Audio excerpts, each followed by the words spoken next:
Hi guys, video tutorial vlog from your Android phones. From 4G to LTE mode, i-convert natin siya sa LTE mode, yung inyong mga cellphone. Sa mga may hina signal dyan, I hope na makatulong to sa inyo.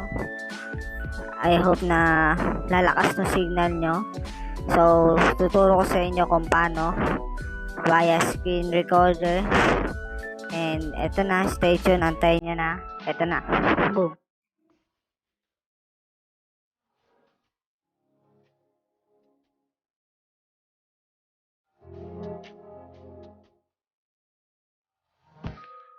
So, ayun guys, tuturo ko na sa inyo kung paano i-boost ang 4G to LTE mode using dial tone.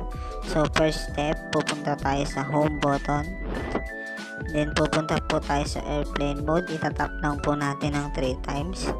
1, 2, 3.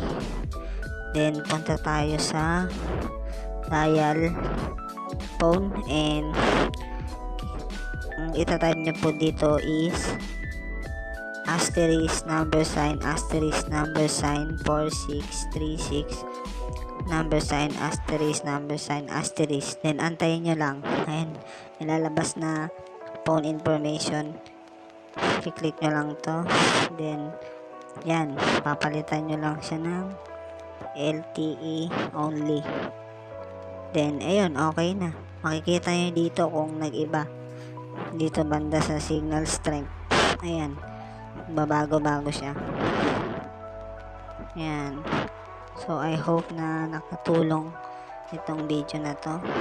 Huwag niyo po kalimutang mag-subscribe sa aking channel.